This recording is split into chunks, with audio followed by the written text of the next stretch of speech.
Kalau Tuhan itu tidak bisa diserupakan dengan sesuatu, lalu bagaimana mendudukan atau menjelaskan tentang konsep ketuhanan itu? Kalau dia sudah dikatakan tidak bisa digambarkan, tidak bisa dicontohkan dengan sesuatu, diibaratkan dengan sesuatu. Artinya segala yang ada di alam semesta ini, baik itu yang ada secara zahir, yang tampak secara fisik, maupun yang tidak tampak secara fisik, itu tidak bisa digambarkan sebagai Tuhan. Kan ayat Laisa ini yang menjelaskan itu. Laisa kamitslihi syai'un yang membatasi itu. Kalau saya memandang pengertian daripada kalimat Laisa kamitslihi syai'un ini. Tapi kalau kita melihat di mana-mana saat ini, dalam memahami tentang atau meyakini tentang Tuhan sebagai pencipta alam semesta, pemahaman tentang konsep ketuhanan ini masih sekedar membaca dan menghafal berbagai konsep dan dalil, sudah menjadi tradisi. Seakan-akan dengan keilmuan seperti itu, kemudian menggurui orang lain, menjelaskan konsep ketuhanan itu kepada yang lain. Kan ini sangat tidak masuk akal. Dikira gampang tentang kedudukan Tuhan itu, tentang wujud Allah itu. Dikiranya hanya membaca dan menghafal sudah bisa memahami tentang konsep ketuhanan itu. Dikira seperti itu. Sehingga dengan kondisi seperti ini, sesuatu, mohon maaf, yang sifatnya omong kosong atau kebohongan disampaikan dengan berulang-ulang, sekalipun itu omong kosong, kalau sudah disampaikan berulang-ulang, apalagi kebohongan itu disampaikan bukan lagi perorangan, tapi sudah beramai-ramai menyampaikan konsep omong kosong atau kebohongan itu, maka sekalipun itu omong kosong, bisa jadi itu dipandang sebagai kebenaran. Kan agama itu dikatakan akal. Jelaskan, agama itu adalah akal. Setiap yang masuk akal itu adalah kebenaran. Dan yang tidak masuk akal, itu akan ditolak. Tuhan bersifat laisa kamitslihi syai'un. Pengertiannya adalah Tuhan tidak bisa diserupakan dengan sesuatu. Coba dipahami baik-baik kalimat ini. Tuhan itu bersifat laisa kamitslihi syai'un. Dia tidak bisa diserupakan dengan sesuatu. Sesuatu itu apa? Sesuatu itu baik yang tampak maupun yang tidak tampak. Itulah yang dimaksud dengan sesuatu itu.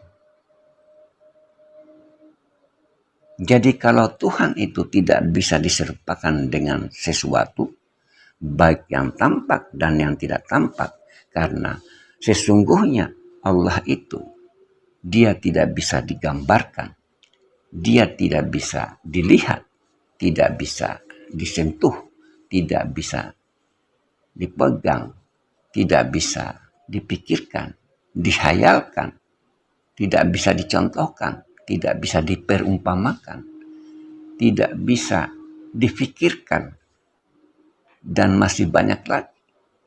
Tidak bisa digambarkan sebagai Tuhan.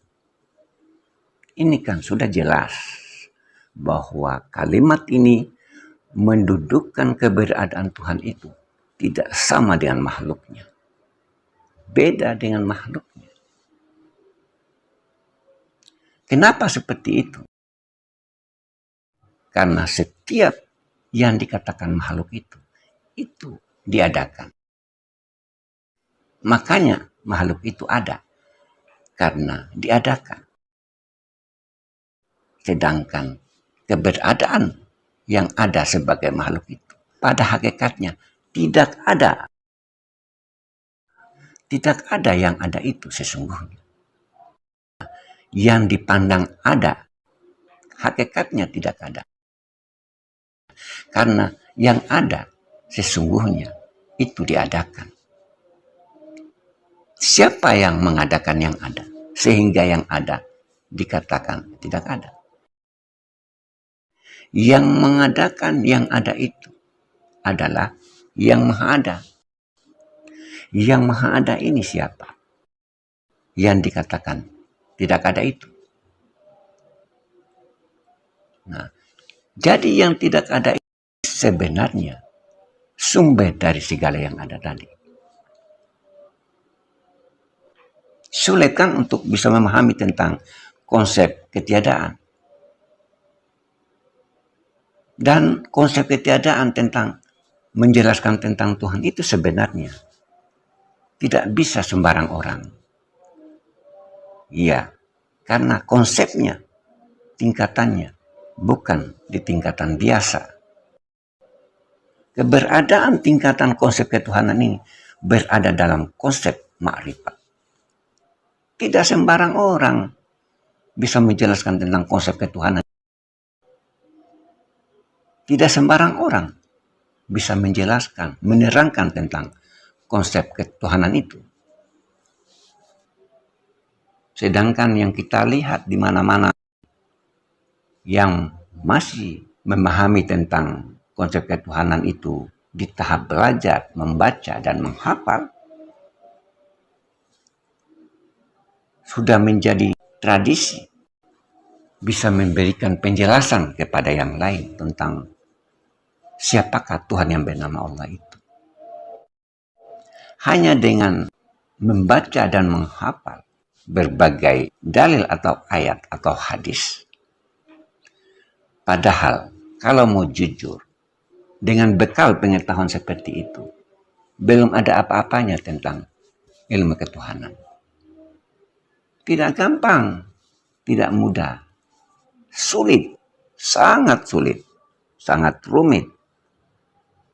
Kalau kita berbicara berdasarkan dalil Al-Quran, laisa kamitslihi syai'un. Tidak sembarang orang bisa memahami dalil laisa kamitslihi syai'un ini. Dalil laisa kamitslihi syai'un ini adalah kedudukan daripada konsep ketauhidan. Kalimat tauhid, la ilaha illallah. Tidak ada Tuhan, melainkan hanya Allah yang ada. Setiap yang ada di alam semesta ini, baik yang terlihat maupun yang tidak tampak, itu adalah makhluk. Itu bukan Tuhan. Jadi konsep ketauhidan ini sesungguhnya setiap yang ada itu akan hancur, akan binasa karena mengalami perubahan. Sedangkan yang tidak ada itu akan kekal, akan abadi, tidak mengalami perubahan. Inilah sebenarnya kedudukan Tuhan sebagai yang maha hidup, yang berdiri sendiri,